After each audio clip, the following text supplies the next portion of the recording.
Hola, bienvenidos todos, mucho gusto. Gracias por estar viéndonos nuevamente acá en Tangente de Cultura. Hoy tenemos una gran sorpresa y un gran honor.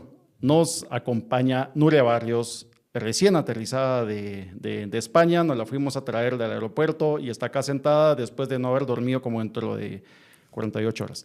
Es mentira, es mentira. Ella vino anoche, ya está semidescansada, pero todavía con el jet lag al 100. Bienvenida, Nuria, ¿cómo estás? Muy bien, muy contenta de estar aquí y de estar en Guatemala, que es la primera vez que la visito. Buenísimo, vamos a hablar un poquito de esto y muchas cosas más. Mientras tanto, solo para recordarles que pues este programa nos lo trae Librería Piedra Santa, pues es una histórica de la ciudad de Guatemala. Ustedes saben que tienen que ir a buscar a sus sedes, encuentran absolutamente todo, desde educación hasta filosofía, muy recomendable. 2 tiendas en Zona 1, están en la 11 calle 650 Zona 1 y la 5ª calle entre 7ª y 8ª avenida de la Zona 1 también. Y sucede siempre Géminis 10. Bueno, anuncios de librería. Los mejores. De los mejores. ¿Qué tal, Nuria? Tú eres cuentista, novelista, ensayista, poeta.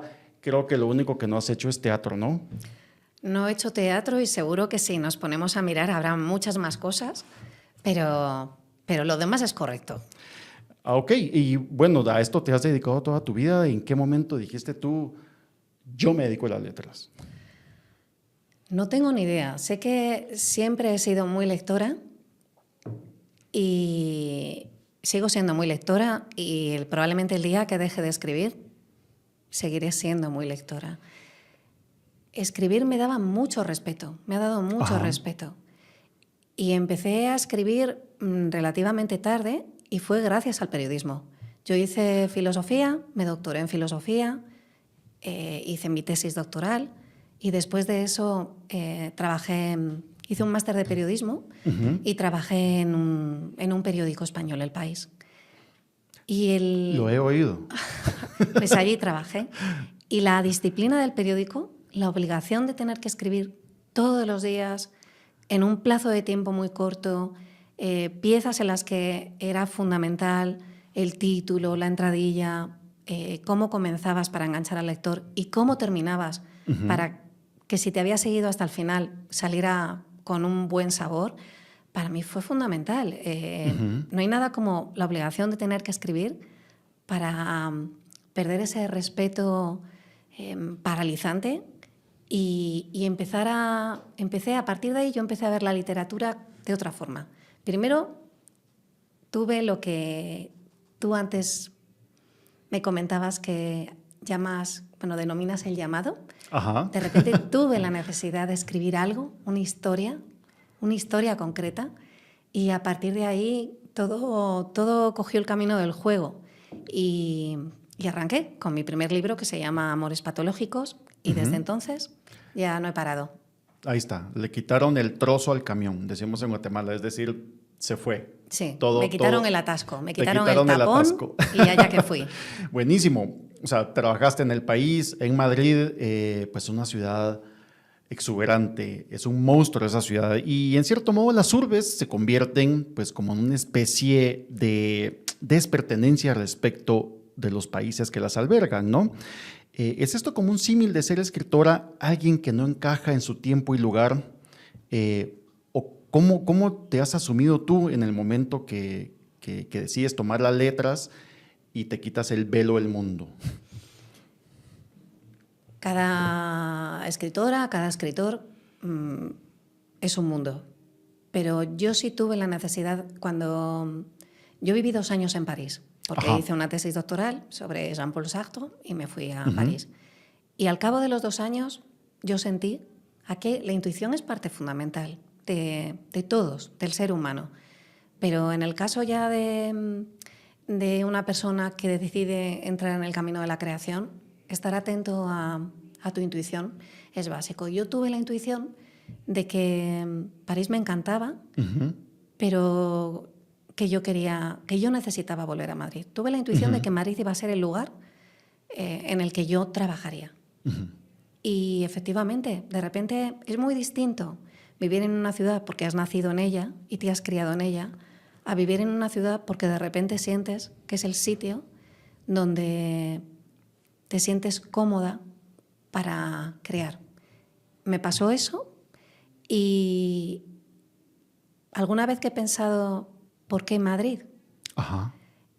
Yo creo que hay un elemento de familiaridad, sé moverme en ella, Uh-huh. y por otra parte de extrañeza, como lo decías antes, de Claro. las grandes urbes, ¿no? El sentimiento de que es enorme, Uh-huh. hay gente de todas partes, no conoces a las personas, el anonimato es parte de la vida en una ciudad grande, Sí. y eso es básico también para mí, el poder estar entre la gente sin necesidad de entablar una relación social con la gente. Claro. Que la relación social sea cuándo y cómo yo quiero. Y ese elemento de extrañeza funciona muy bien para la escritura. Y Madrid me lo ofrece. Madrid me ofrece no tener que hacer el esfuerzo de adaptarme porque sé ya estar en ella, pero al mismo tiempo me ofrece el desconocimiento, el permanente cambio de una gran ciudad. Sí, o sea, básicamente estar adentro de una gran urbe, enamorarse de esta gran urbe, es mantener una relación amorosa con ella. Porque esa ciudad te ofrece todo y te ofrece nada. Te lo da todo y te lo quita todo al mismo tiempo. Es básicamente como estar en una relación, ¿no? Sí, es que las grandes urbes lo que no tienen es homogeneidad. Claro. Y eso es fascinante para mí. Uh-huh. Una ciudad como Madrid, en ella se junta desde el dinero excesivo hasta la pobreza excesiva. Sí. Los guetos ricos a los narcopoblados. Claro. Narcopoblados donde la gente vive en una situación, bueno, aparte de ya la situación que supone la droga, la situación de carestía económica total. Uh-huh. Tienes al mismo tiempo el cielo y el infierno, pero Uh-huh. al mismo tiempo tienes la oportunidad de percibir que cielo e infierno son las dos caras de la misma realidad. Sí. Es lo mismo. Conviven. Es un espejo la ciudad. Y lo mejor y lo peor, y no siempre lo mejor y lo peor está donde pensamos que está, Sí. Lo mejor y lo peor se reflejan de una forma muy similar, especular, pero distorsionada. Y Ajá. jugar con la distorsión es muy interesante, porque te invita continuamente a retraducir, a traducir. A traducir. Buen El término. día a día. Estamos llegando a eso. Hay algo ahí que tengo muchas dudas, que pues vamos a tratar de diseccionar todo esto. Al momento que estamos hablando de andar caminando y conociendo pues, una ciudad y reconociendo todo el tiempo, uno siempre tiene el switch encendido, el switch creativo. Y como escritora, has lograr ese switch de 8 a 5 de la tarde, de estar escribiendo todo el día y luego te vas a tus tareas, o eres una escritora de tiempo completo que lo cargas encendido todo el tiempo, aprendiendo, asimilando. Bueno, si fuera rica, cosa que me gustaría, pero no soy, pues efectivamente podría decir que soy una escritora, quiero decir, una escritora funcional. Podría Ajá. dedicarme únicamente a tiempo completo a cada proyecto. Como no soy rica, Ajá. eso implica que tengo que ganarme la vida. Y afortunadamente lo que sí he conseguido es que los oficios que tengo para ganarme la vida están relacionados todos con el lenguaje, con la literatura. La traducción, bueno, doy clases en un máster de creación literaria, tengo un taller sobre mitos y literatura. Es decir, todo está relacionado con la literatura y el lenguaje. Pero aún así es cierto que la proliferación de oficios no impide que cuando yo tengo el llamado, que me gusta mucho ese concepto, Claro. cuando yo tengo el llamado, yo estoy trabajando de forma permanente con aquello que sé que quiero hacer.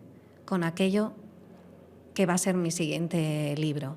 Y de alguna forma me convierto en una aspiradora de todo lo que necesito para ese libro. Así que, bueno, mentalmente, emocionalmente, sí, soy escritora a tiempo completo. Económicamente, pues tengo que parchear la realidad. Sí, te entiendo totalmente. Mencionaste algo de talleres y talleres en línea. O sea, ¿hay talleres en línea o son talleres presenciales eminentemente solo para los que viven ahí en Madrid? Pues los talleres que doy de creación literaria ¿Sí? son en línea. Ah, ok. Y además tengo muchos alumnos de Latinoamérica.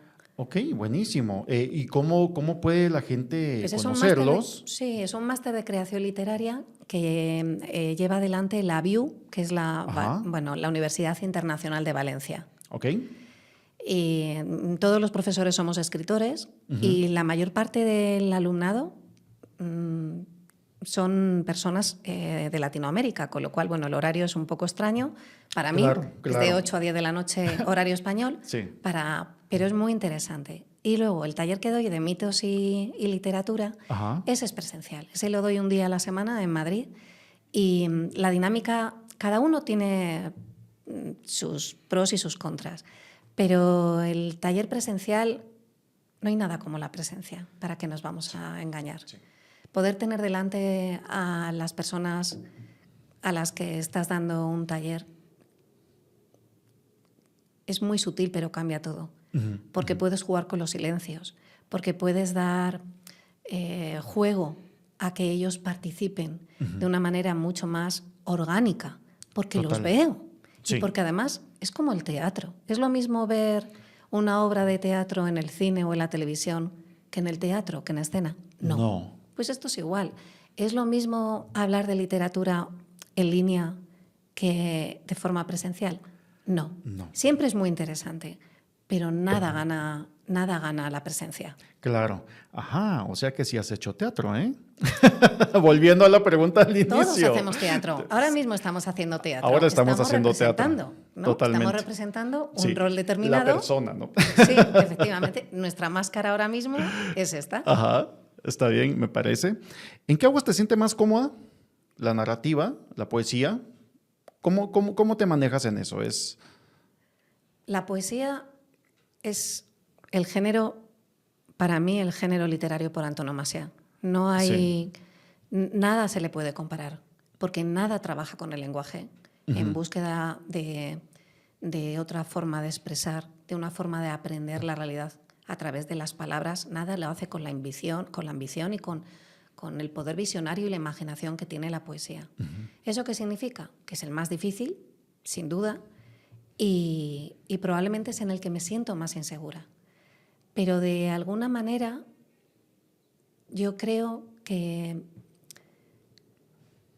en todo lo que escribo, en la prosa, en los ensayos, en el relato, en la novela, el alma es poética.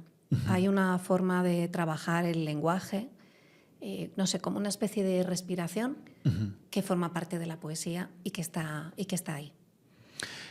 Y he tenido oportunidad de leer pues algunos de tus poemas y obviamente pues es una poesía muy poderosa, tiene mucha música, el manejo de las palabras está sumamente puesto donde tiene que estar, es muy musical. Muchas gracias. Y supongo que por eso también es que han llevado y han musicalizado algunos de tus poemas, ¿no? Pues no, pero si alguien quiere musicalizarlos será muy bienvenido. Pero la lengua, en cualquier caso, la lengua es música. Sí. La lengua es música. Ritmo, el español, ¿no? Tiene un ritmo, una musicalidad, una sonoridad. Sí. Y lo que sí ha pasado con los poemas es que han sido traducidos a otras lenguas. Han sido traducidos al griego, algunos han sido traducidos al inglés.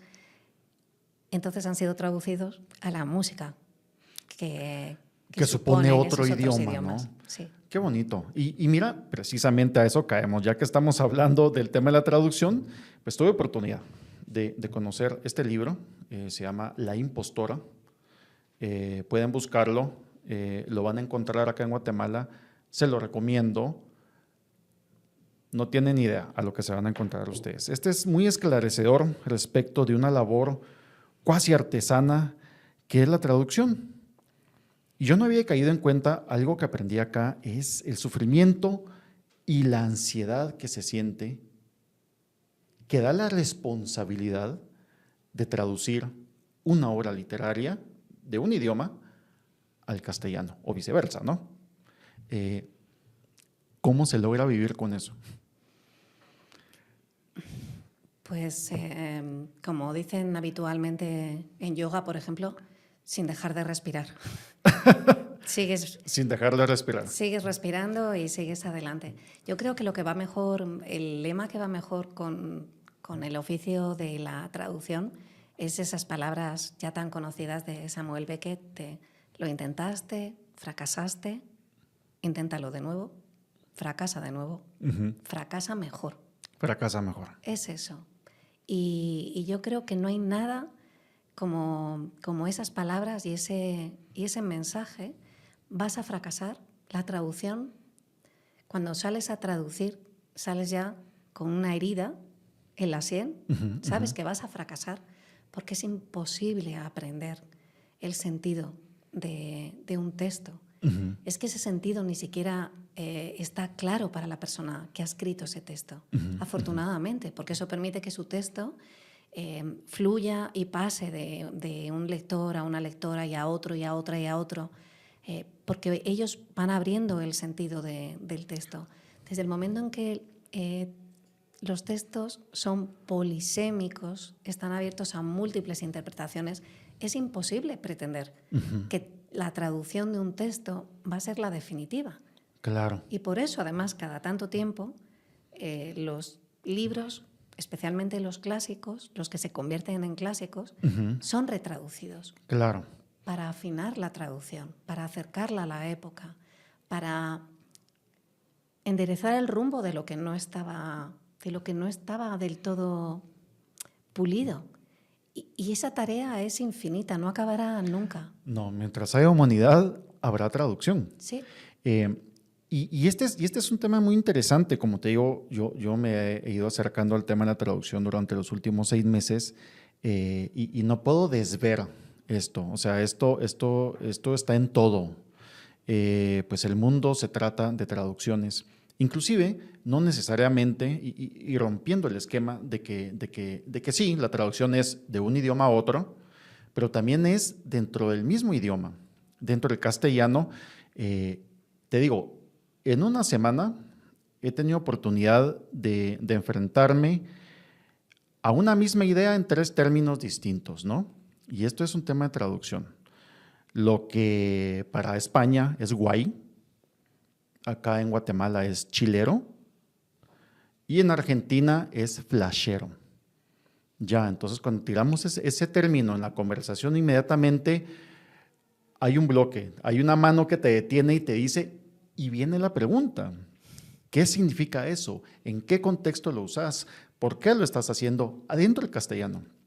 Entonces me imagino que esto, pasarlo, bueno, que ha tocado, estarlo viviendo al momento de traducir de un idioma a otro, te enfrentas a esto 24/7. Y ha de ser frustrante, supongo. Bueno, es de todo, es paralizante, es terrible, es fascinante. Pero eso es exactamente igual, antes lo decías con los términos. Guay es un término que probablemente jamás utilizará mi sobrino que tiene 21 años. Le parecerá una anticuaya, dirá, pero ¿qué es eso? Claro, él lo dice de 8 formas distintas. Y lo fascinante de estar en el lugar donde estamos nosotros no es solamente percibir el cambio, que donde antes se decía guay, otros decían cojonudo y otros decían de puta madre, otros, bueno, perdonad que yo no sé aquí lo que suena bien y lo que suena mal. Pero no importa, aquí todo suena bien. Pero bueno, que todo, ya no solamente es ver cómo todo va cambiando, sino pararse a pensar, ¿qué quieres decir? Sí. ¿Qué quieres decir, por ejemplo, con cojonudo? Claro. ¿Qué quieres decir con cojonudo? ¿De dónde viene esa expresión? ¿Qué sesgo tiene el uso de esa palabra? Y como esa, que es una palabra tan masculina. Claro, sí. Y en España se utiliza muchísimo. Cojonudo, acojonante. Sí. Hay Sucede lo mismo acá en Guatemala, acá es huevudo. Claro, ya, es lo mismo. Tiene exactamente la misma connotación, la misma definición, solo que se utiliza distinto. Allá son cojones, acá son huevos. Efectivamente, pues eso, parar y decir, ¿qué sesgo tiene esta palabra? ¿Por qué se utiliza? ¿Te viene bien a ti utilizarla? ¿O no te viene bien a ti utilizarla? Cuando la utilizas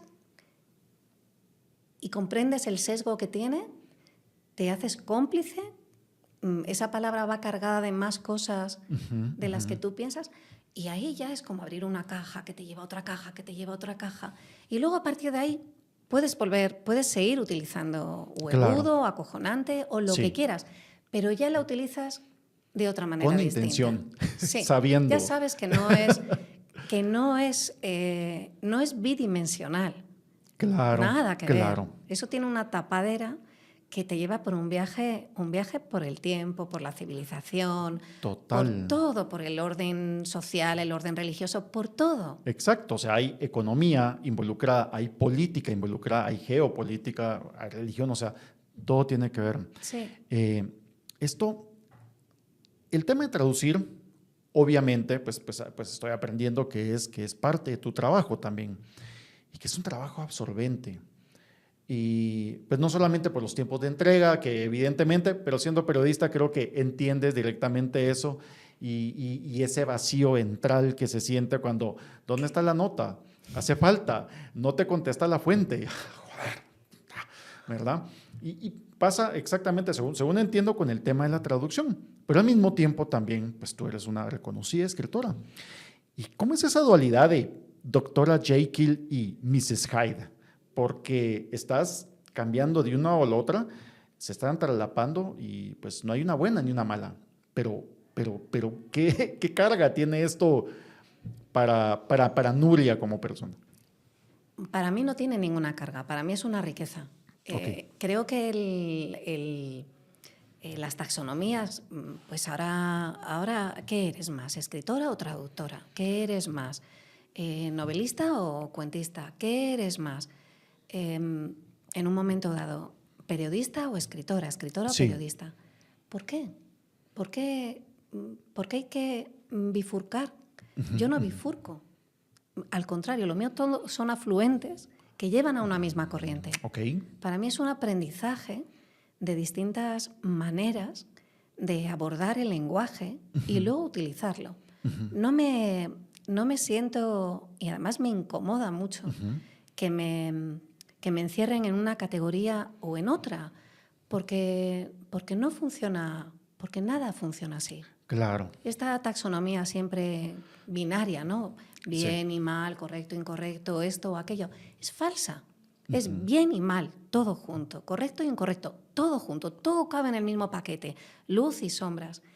Así que Dr. Jekyll, en este caso Dra. Jekyll y Mrs. Hyde, están muy amalgamadas con muchas más cosas que soy yo y que tampoco sé con precisión ni cómo se fusionan ni cuándo se separan. Y es más, creo que no quiero saberlo, porque creo que hay un elemento de oscuridad que es muy necesario para escribir. Yo no quiero poner el foco, porque el foco, poner una luz demasiado intensa, es como la fotografía. Si tú pones una luz demasiado intensa, la quemas, quemas la imagen. Sí. Si apenas pones luz, puede que simplemente el negativo salga negro. Sí. Hay que jugar con el equilibrio. Pero me gusta más que haya una cierta sombra, que las sombras estén presentes. Eso yo creo que es imprescindible para crear. Así que todo va unido. Todo va unido. ¿En qué momento empezaste con el tema de la traducción? Porque obviamente estamos hablando de traducción, pues tienes que hablar idiomas, ¿no? ¿Cuántos idiomas hablas tú? Bien, probablemente ni español, pero bueno, Ok, ¿con cuántos idiomas trabajas? Me defiendo bien con inglés y con francés, pero traduzco del inglés. Del inglés al español. Al español. Y en contra de lo que piensa la mayoría de la gente, para traducir, evidentemente es básico conocer bien el idioma de origen, el Ajá. idioma en el que está escrita la obra que vas a traducir. Sí. En este caso el inglés.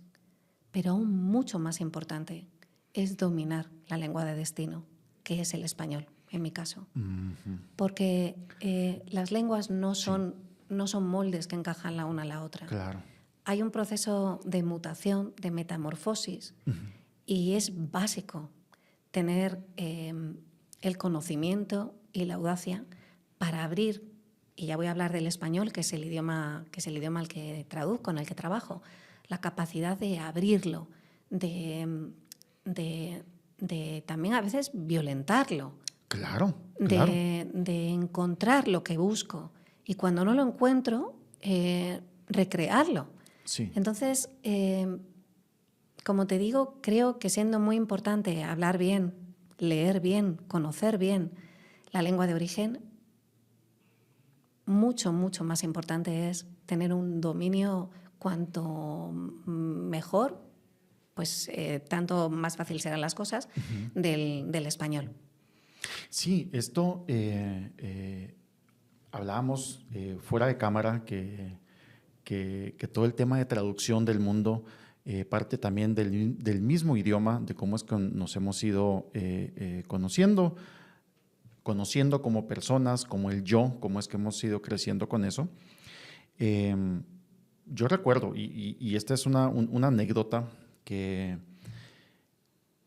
yo tuve, al igual que tú, siempre me ha gustado leer un montón y estar conociendo, y etcétera, ¿no? O sea, lo de siempre. Pero yo tuve que aprender a leer y buscar muchos sinónimos para tratar de evitar las palabras con doble R, porque padezco un rotacismo, no logro pronunciar bien la doble R. Y he tratado de buscar toda mi vida pues todos los sinónimos, y eso me hizo buscar.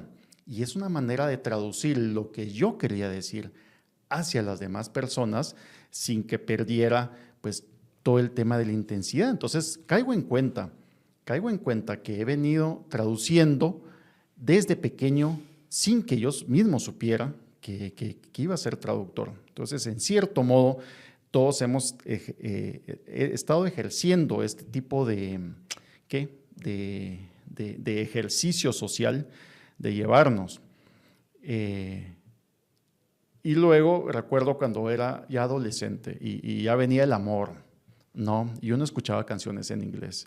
Y en mi época, estamos hablando finales de la década de los 80, principios de los 90, pues grababa canciones en cassettes, en la radiograbadora, y estaba atento ahí a que dejara de hablar el maldito locutor que nunca se callaba y empezaba a comerse la canción al inicio, y le daba a grabar. Y luego era volverme al cuarto, pluma en mano, papel, play, stop, rewind. Play, stop, rewind. Y así empieza pues, los ejercicios de traducción para intentar llevar lo que melódicamente eso me decía al castellano, ¿no?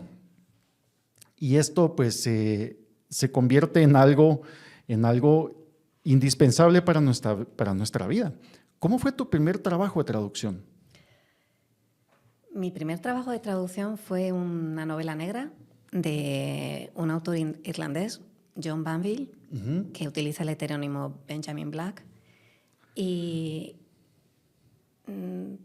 fue Venganza, se llamaba Venganza, y lo acepté por lo que te decía antes, porque necesitaba encontrar una forma económica, una forma estable de ingresos económicos, y me habían ofrecido muchas veces traducir, pero buenos amigos que se dedican a la traducción me habían advertido de que para ganar dinero con la traducción hay que traducir muy rápido.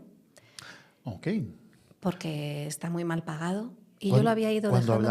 Cuando hablamos de traducir muy, muy rápido, ¿en qué periodo de tiempo es? Pues yo conozco traductores, traductoras profesionales que traducen un libro al mes. Es una ¿Qué? locura. Sí, para ganarse... Madre. Porque está muy mal pagado para conseguir tener unos ingresos mensuales. Claro. Pero eso es una demencia, es una demencia. Así que yo fui postergándolo hasta que, bueno, el azar me lo brindó. Hay veces en las que no puedes decir que no, porque ya es tan obvio que tienes que decir que sí. Todo se ha puesto, todo el viento está soplando a tu favor. Y lo que sucedió fue que el traductor de Benjamin Black murió. Ya. Y este traductor era amigo mío y me ofrecieron continuar su trabajo. Entonces pensé, bueno, el traductor anterior yo le tenía mucho afecto. Me viene casi dada la obra de su mano y dije que sí. Y Wow. así empezó todo, a través de la mano de un muerto, digamos. Wow. Y ya entré en un mundo que para mí era completamente desconocido, que yo pensé que iba a ser muy agradable, me iba a resultar muy agradable, Sí. relativamente sencillo. Yo decía, soy escritora, conozco inglés. Suena bien, o sea, te Sí. digo, todo está para que uno diga, pues, o sea, las estrellas se alinearon para que caiga. Sí, dije, esto no puede ser más que, bueno, que me va a quitar unos meses de dedicarme a escribir. Y bueno, gran ignorancia, porque una vez que empecé a traducir descubrí que era un mundo fascinante, pero terriblemente difícil. Claro. A mí me parece, vamos a dar un pequeño spoiler acá del libro, me parece fenomenal. Pude verlo cuando tú tomas el trabajo de traducción y dices, bueno, perfecto, de 8 a mediodía, no recuerdo exactamente, voy a poner acá mi librito de traducción, aquí están mis diccionarios, vamos a poner el incienso, vamos a poner la música, nadie me jode de este lado y bueno, vamos a empezar a leer acá, qué es lo que dice. Y por la tarde, pues vas a dedicarte a tu trabajo de escritora, o sea, a hacer tu propia obra, ¿no? Y cómo el trabajo de traducción se fue comiendo poco a poco y fue devorando todo el tiempo. Esto es en cierto modo como cuando uno adopta, no sé, un gatito o un perrito de la calle y uno dice, ¡ah, qué belleza! O sea, no se puede quedar ahí.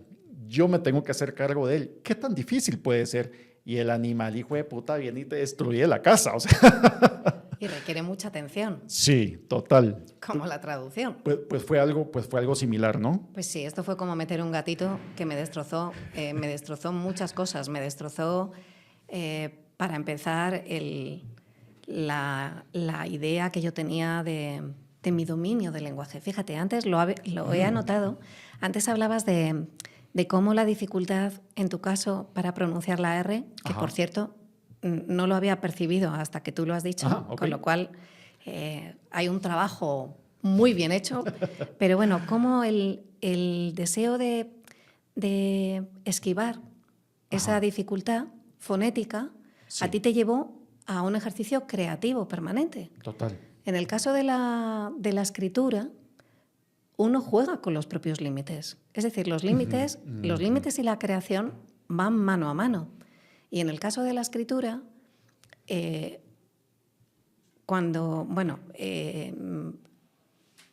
se utiliza el lenguaje, cada persona utiliza el lenguaje de una forma determinada, que es su voz, para plasmar su propia voz, que es su forma de narrar, pero su forma de narrar es su forma de ver el mundo, ¿no? De ver el mundo, de ver a los demás, su forma de pensar, su forma de sentir y de estar en el mundo.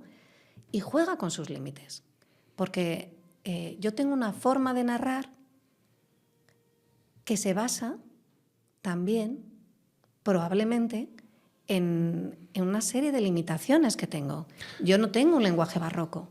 Claro. Probablemente no tengo un lenguaje, mi forma de escribir es una forma de escribir que tiene ese componente poético, pero es mucho más sucinta, mucho más clara, mucho más breve, porque yo no tengo ninguna facilidad para el lenguaje barroco. No se trata de que yo estuviera dotada para el barroquismo y decidiera irme a la expresión poética, a lo sucinto. No, es que yo, a mí se me daba bien esto y no se me daba bien aquello. Total. Eso es un límite. A partir de Total. ese límite, yo trabajé, dije, este es mi camino, ahora yo lo trabajo y lo desarrollo y lo pulo y lo afilo. Pero son mis límites. Sí, Claro. muy de acuerdo. Esto es igual. ¿Qué pasa con pues lo que tú decías cuando decías, Sí. claro, es que los límites son el corazón de la creación. Por eso cada persona tiene una voz, los escritores o las escritoras, cada uno tiene una voz distinta, porque Sí. cada uno juega con unos límites concretos, los límites que le definen. ¿Qué pasa con la traducción? Que la traducción, de repente, tu voz, todo aquello que has creado con tus límites, tu cauce, lo tienes que bloquear, lo tienes que cerrar, porque se trata de encontrar un lenguaje que exprese de la forma más fiel posible aquello que ha escrito otra persona que tiene una voz completamente distinta a la tuya. Con sus límites también. Que tiene sus límites y una forma de narrar y una forma de contar que no se parece en nada a ti. ¿Qué haces de repente?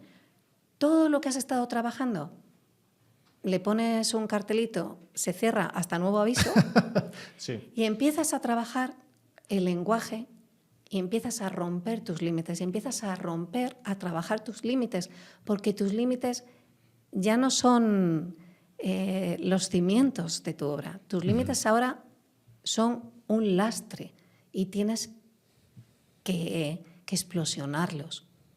Tienes que encontrar una forma, una expresividad que no es la tuya.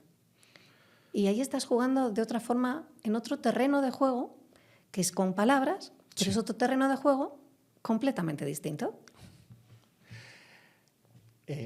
Sí, de acuerdo, o sea, es tan grande, es tan amplio esto que cuando lo pones de esa manera, como te digo, yo no lo había visto, que cada quien crece con sus propios límites, con su universo y uno decide, con esto juego, ya, o sea, esto es lo que yo abarco y a partir de esto yo explico lo que quiero decir y jalar. Eventualmente entran más, salen otras, ¿no?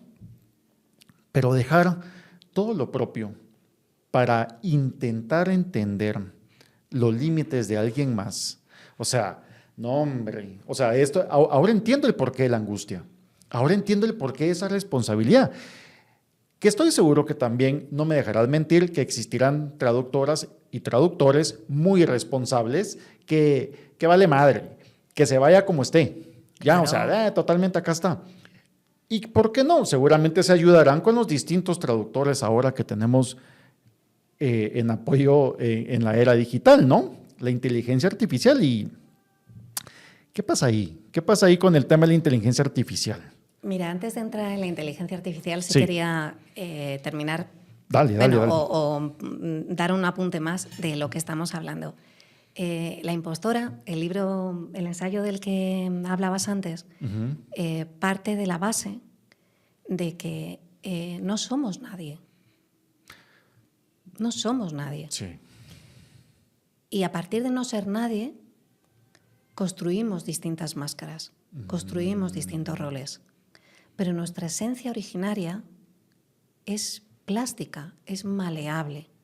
Evidentemente, dentro de esa plasticidad y maleabilidad hay unos límites, lo que decía Ortega y Gasset, yo soy yo y mi circunstancia. Claro, yo he nacido mujer, he nacido blanca, he nacido en clase media, sí. He nacido en España. Vale, pero eso no... son los elementos, los datos de los que parto, pero no son datos inamovibles. A partir de ahí yo los dispongo de algo que es mucho más importante de todo eso, que es la imaginación. Mi capacidad de ir mucho más allá de aquello con lo que he venido de fábrica. Yo puedo entrar en la cabeza yo puedo entrar en el personaje de un hombre, puedo entrar en el personaje, en el alma de un perro, yo puedo entrar en la emoción, en la sentimentalidad de un bebé. Yo puedo ponerme en la corporalidad extraña de un alien. Sí. Porque yo puedo pasar al siglo XII y puedo de repente viajar al siglo 32. Puedo estar en una utopía y en una distopía. ¿Por qué? Porque básicamente estamos hechos de imaginación. Todo lo bueno que tenemos, lo mejor que tiene el ser humano, es la imaginación, que es lo que nos hace libre, lo que nos permite trascender aquello que nos venía, lo que decía antes, ¿no? Aquello con lo que venimos de fábrica. Esto, ¿por qué lo digo? Porque tiene que ver con los límites, pero también con la trascendencia de los límites y tiene que ver con la inteligencia artificial, Sí. de la que hablas ahora. Y creo que también para ayudar a esto, a mí, o sea, te digo, platiquemos el tema. Hablas de la plasticidad del lenguaje y esto encuentro un símil. Esto es, nosotros creamos golems, ¿ya? Los fabricamos y luego les damos vida y salen a ayudar o salen a matar o salen a hacer lo que sea. O sea, nuestro lenguaje es nuestra plasticina, nuestra arcilla que nosotros estamos tirando y que eso es lo que estamos presentando al mundo, ¿no? Sí. Qué hermoso. Y nuevamente, esto que es tan orgánico, lo que estamos hablando, y que nace de una experiencia eminentemente humana, caemos y nos cae, hace 3 años, nos cae así el gran bloque de noticia, ¡boom! Señores, tenemos inteligencia artificial. Esto sirve para todo. No, o sea, pues sí, seguramente es un juego. No, esto sirve para todo. Google Translate sirve para todo. O sea, No sirve para todo. Ajá. No sirve para todo. La inteligencia artificial, que es el gran tema de hoy y va a ser el gran tema de mañana, es una de las grandes revoluciones. Es como la revolución industrial, es como fue Internet en su momento. Evidentemente, la inteligencia artificial va a suponer un cambio enorme, un cambio inmenso en nuestra forma de trabajar y en nuestra forma de vivir.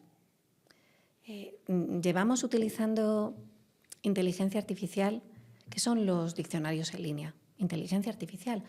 ¿Qué es cuando llamas para pedir cita al médico y te dicen, diga por favor, bueno, no sé cómo dirán aquí en Guatemala, pero en España es, indique por favor su número nacional de identidad, diga qué desea, diga qué tal, no le entiendo, si sabe. Eso es inteligencia artificial. Estoy hablando con un robot. Son instrucciones que estás dando, ¿no? Es más, yo tengo a mi padre que tiene 91 años y recuerdo hace unos días, ya está muy mayor, está muy bien, pero bueno, ya tiene un poco de deterioro cognitivo. Ajá. Y entonces, de repente, llamó, te cuento esto porque tiene que ver con todavía los obstáculos que encontramos para naturalizar la inteligencia artificial, que todavía no estamos ahí. Bueno, mi padre llamó para pedir una cita médica o cambiar una cita. ¿Y qué sucedió? Que inmediatamente saltó el robot y le dijo, hola, ¿qué desea? Pero era un robot. Y mi padre de repente se presentó, le contó toda su historia, le dijo todo. Y entonces, al final de esa larguísima locución, la voz le dijo, no le he entendido. Por favor, indíqueme, ¿sabes? Y entonces... Sí, bueno, entonces, esto que le pasa ahora a mi padre, que no le había pasado antes, es porque todavía la inteligencia artificial no forma parte orgánica de nuestra realidad. ¿Que va a serlo? Sí, pero que va a modificar el panorama. Vamos a hablar de lo nuestro, que es la literatura, ¿no? Ajá. De la literatura y del periodismo y de la traducción. Que va a eliminar un montón de puestos de trabajo, sin duda, pero va a eliminar, como ha hecho todas las revoluciones previas, todas las revoluciones tecnológicas, va a eliminar todos aquellos puestos que pueden ser eliminados, que forman parte de una escala mecánica, porque hay una traducción mecánica, hay una escritura mecánica, los bestsellers, muchos bestsellers, no todos, pero mucha novela de género, es muy mecánica, muchos guiones, muchas noticias de agencia o de medios son muy mecánicas, se pueden reproducir, va a eliminar todo lo que se puede, va a eliminar todo lo eliminable. Esa es la ciencia, es la tecnología. Total. Vale, es así, bienvenido sea. ¿Qué va a suponer? Va a suponer va a implicar que los seres humanos tengamos que desarrollar la habilidad para ponerla a nuestro servicio. Porque hay un punto, por ejemplo, en el caso de la traducción. Sí. Claro, yo le puedo meter un libro al chat GPT-4 o el 6 o el 10, no sé por dónde van, pero yo le puedo meter.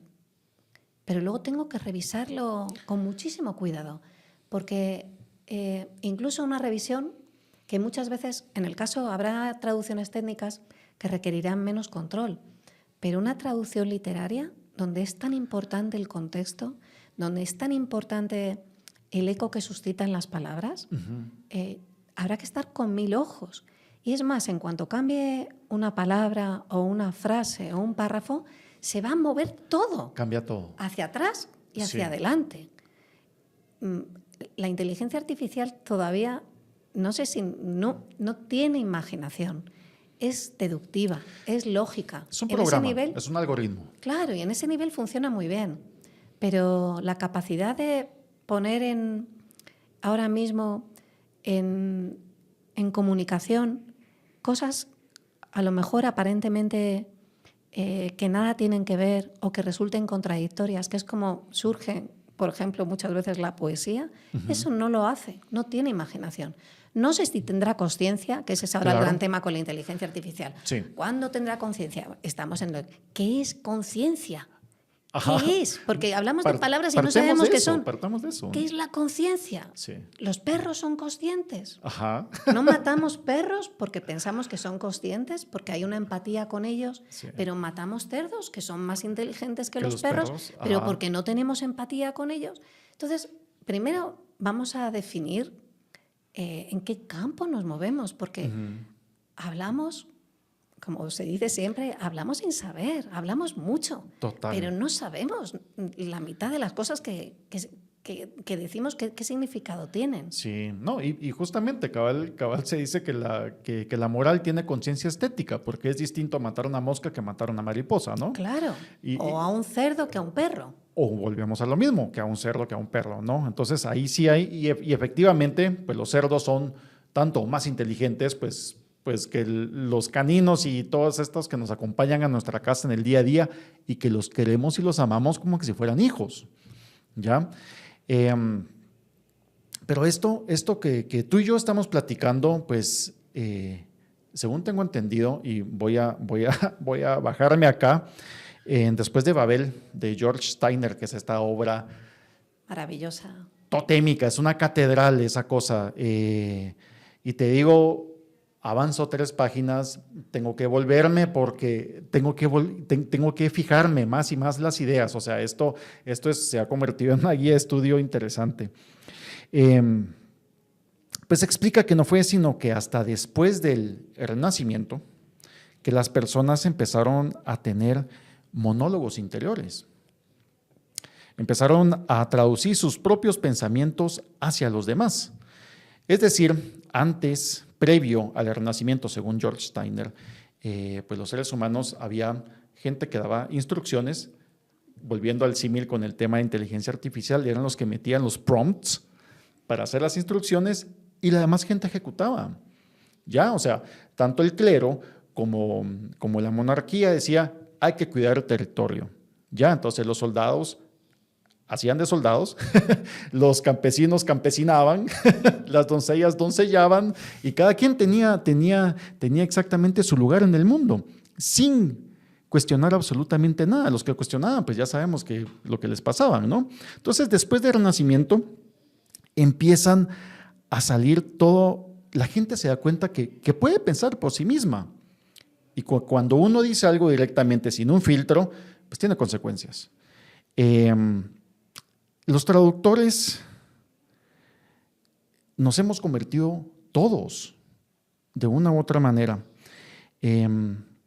¿Cómo esto, la inteligencia artificial crees tú que puede llegar a alcanzar ese nivel de abstracción que pueda ayudarnos y a reemplazar eso que llevamos adentro? Es complejísimo, porque es cierto que tiene una tiene la capacidad, el famoso algoritmo, tiene la capacidad de almacenar una cantidad ingente de información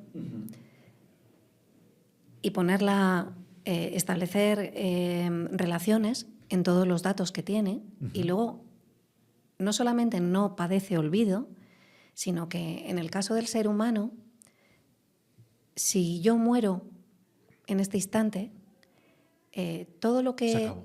Efectivamente, todo el conocimiento que he adquirido muere conmigo. Yo no puedo trasladarle eso en el estado en el que está ahora mismo, en la capacitación que ahora mismo pueda tener mis neuronas de conectar, de funcionar, de relacionar. Yo no puedo pasárselo a mi hijo, por ejemplo, Claro. para que lo utilice. No, muere conmigo. Sin embargo, la inteligencia artificial, su cuerpo, que sería el ordenador, muere ese ordenador, yo traslado toda la información a otro continente distinto. Y esa información sigue creciendo y creciendo y creciendo. Claro, su crecimiento no tiene nada que ver con el crecimiento tan vulnerable de los seres humanos, tan efímero. Claro. Es cierto. Pero a partir de ahí, claro, ¿qué nos sucede a nosotros?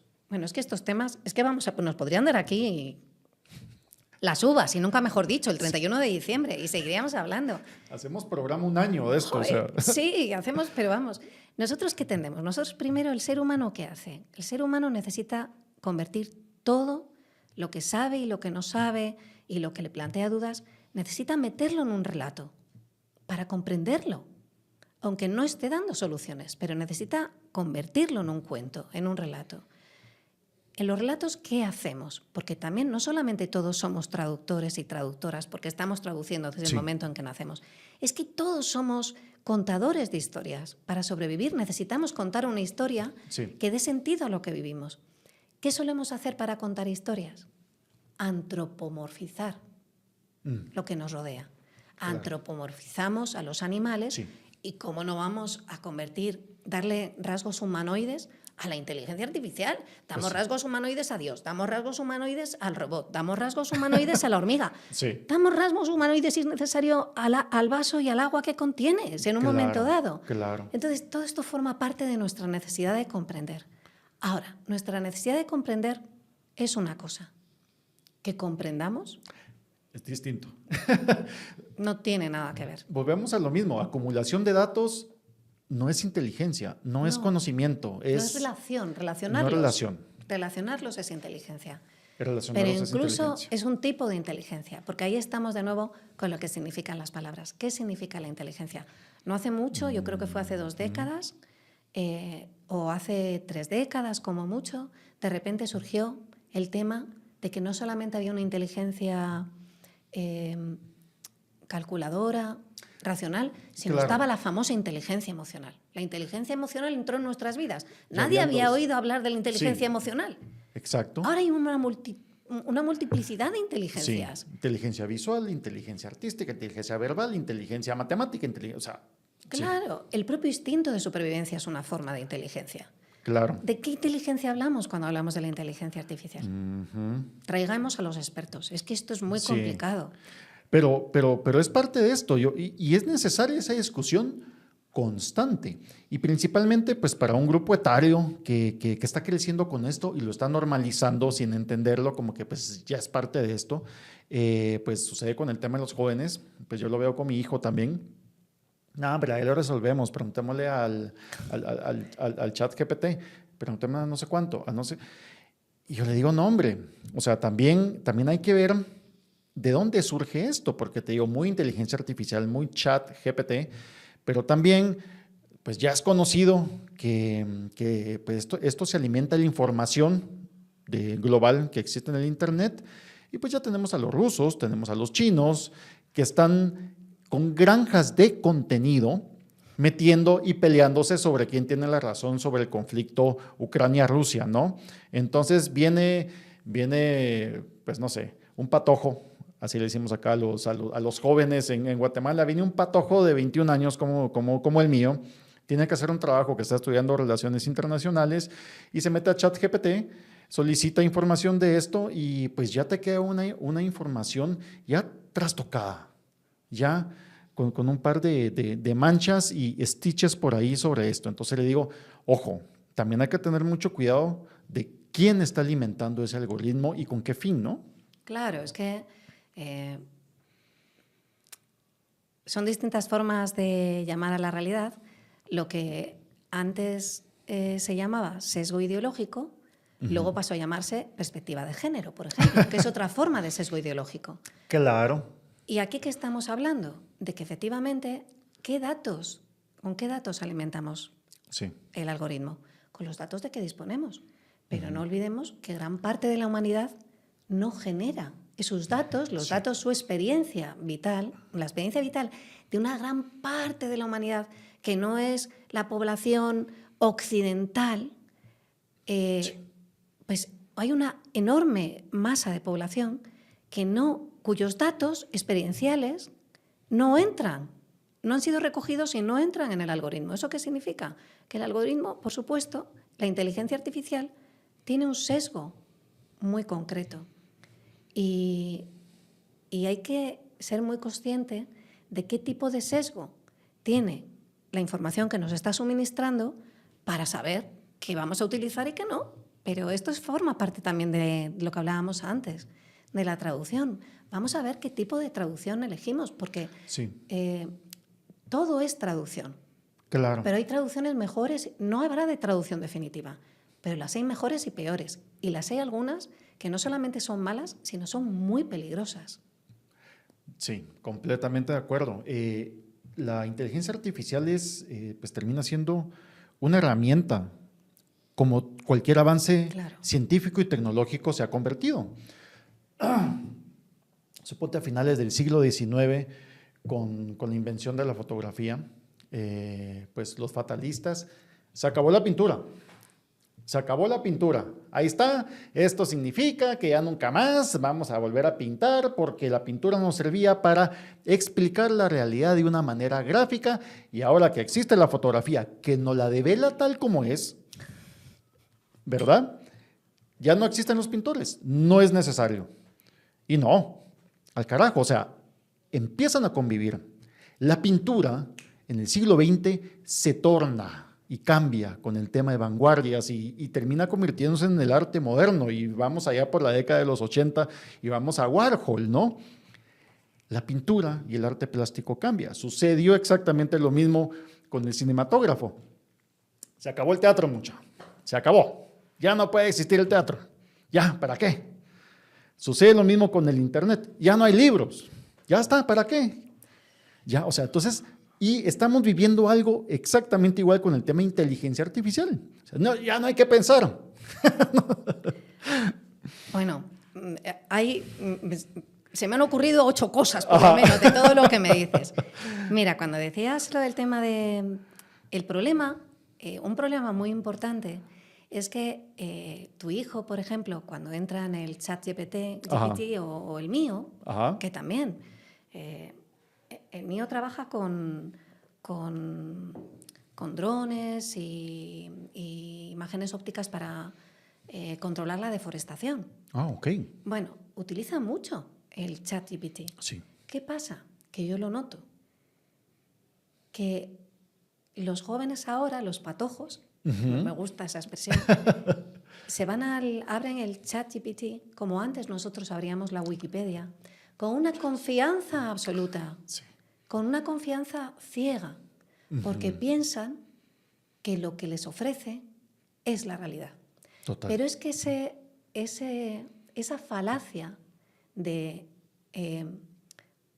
vamos a encontrar, por fin, es como la piedra filosofal, por fin encontraremos algo que nos dé la realidad tal como es. Esta negación de que la realidad es inaprehensible, que todo es un relato. Cuando pasó lo que decías tú con la fotografía, aparece la fotografía y se piensa es el fin de la pintura, porque la fotografía nos va a ofrecer la realidad tal como es, el paisaje, el retrato. Mentira. No. La fotografía mejora mucho. Hay fotografías la mayor parte de la fotografía. ¿Por qué uno selecciona de las fotos que le hacen, selecciona unas y no otras? Claro. Selecciona aquellas en las que está favorecido. No selecciona, selecciona aquellos paisajes que le parecen más estéticos, a lo mejor no se corresponden con la realidad. Claro. Porque la fotografía también reproduce de una forma determinada la realidad, pero es una interpretación. La fotografía está muy lejos. Bueno, la forma más clara de verlo es que la fotografía ha llevado al selfie. No hay nada más mentiroso que el selfie. Los selfies, no solamente los selfies dan una imagen, los retratos, bueno, los selfies, lo que es un selfie. Los retratos no solamente dan una imagen que nosotros inventamos, de nosotros buscamos, recreamos, buscamos una imagen concreta, sino que además no nos parece suficiente y metemos filtros, que todavía, y cuanto más alejada está el retrato de nuestra realidad, mejor nos parece el selfie. Y eso que ha pasado con la fotografía, pasó con el cine, pasa de una forma, pasó con la Wikipedia, pasa con el ChatGPT. Pensamos que es posible aprender la realidad, que alguien por fin nos va a decir, no solamente nos va a decir, la realidad es así, sino nos va a decir, tú eres esto, así eres tú. Se acabó la búsqueda. Sí, y no es cierto, todo tiene un sesgo, todo es una interpretación, todo es un relato, pero tenemos esta necesidad de entrar en los relatos, y el ChatGPT también es un relato, la ciencia es un relato que va modificándose. Tenemos esta necesidad de entrar con la misma confianza con que entramos a ver una obra de teatro o una película o un libro. Entramos entregados. Venga, estoy dispuesto a creerme todo lo que me vas a contar. Ya, bueno, partimos ya de una ventaja. Quien crea, el ChatGPT, el creador, la creadora, parten de una ventaja enorme porque saben que quien vaya a su obra va a ir sin recelo ninguno. Claro. Ahora, tienes que tener mucho cuidado porque en cuanto no suene coherente, toda tu confianza se derrumba. Y con el ChatGPT ahora mismo está pasando eso, que por aproximadas que sean muchas veces sus relatos o sus aproximaciones, siguen siendo eso, aproximaciones. Y hay que ser muy consciente. Hay que ser muy consciente de que nos alimentamos de relatos. Y un relato es un relato, nada más. Sí. Solo que hay algunos que están contados de mejor manera y de tal manera que te dan la certeza que estás en esto y que esto es. Porque, o sea, si vamos de eso desde el aspecto de civilización, nosotros como sociedad occidental tenemos un relato que nos lo creemos a pie juntillas y cuestionar eso significa cuestionar toda mi esencia, cuestionar lo que me enseñaron. Y saber pues que mis abuelos no eran las mejores personas y que la manera del trato en que crecieron nuestros padres no es lo mejor. Y cómo nosotros también hemos ido metiendo ciertas cosas hacia las subsiguientes generaciones y nos damos cuenta que hemos ido también metiendo su cuota de trauma. Y ese relato occidental cambia directamente con el otro relato oriental. Y si vamos a eso y particularizamos, vamos, acá en Guatemala, el relato maya, ya del origen de todos los tiempos, nos estamos encontrando y es una lucha constante de historias, ¿no? El cuestionamiento, efectivamente, mira, la palabra cuestionamiento es completamente ajena a la palabra esencia. Es que no hay esencia. Sí. ¿Qué sucede? Lo que hay es una zona de confort, esto que se dice tanto ahora. Hay una zona de confort que uno construye en la que se siente más o menos seguro con aquello que le ha sido dado o aquello que ha alcanzado. Pero es solamente una zona creada, porque el cuestionamiento es básico. ¿Cómo no vas a cuestionar quién eres una vez que empiezas a cuestionar tu uso del lenguaje, la carga que lleva, la carga ideológica que supone todo el lenguaje y la carga ideológica que supone todo relato del origen? Tú me decías ahora el relato maya, el Popol Vuh, pero bueno, todos los relatos de origen tienen una carga ideológica enorme. El Popol Vuh lo tiene, el Génesis lo tiene, Sí. la teogonía de los griegos de Hesíodo tiene una carga Claro. ideológica. Entonces, una vez que pones todo eso enfrente, lo que estás obligado es a cuestionarte, traducirte, porque cuestionarte supone tener que traducir Sí. quién eres tú y dar una versión que a lo mejor era más o menos confortable, por lo menos conocida, Ajá. echarla abajo como una versión que ya no sirve y traducir una versión nueva, que se te va a quedar pequeña, dale tiempo y tendrás que retraducirte. Eso sería una retraducción. En realidad esto del conócete a ti mismo que decían los griegos, en realidad tendría que ser retradúcete a ti mismo. Total. Creo que ahí el equipo de producción, acá me están diciendo, sí, acá el micrófono, el que cargamos en el oído, que se me olvidó algo muy importante y es darle las gracias a Paris Smart. Paris Smart, por si ustedes no lo sabían, pues encaja muy bien para estas fiestas de fin de año.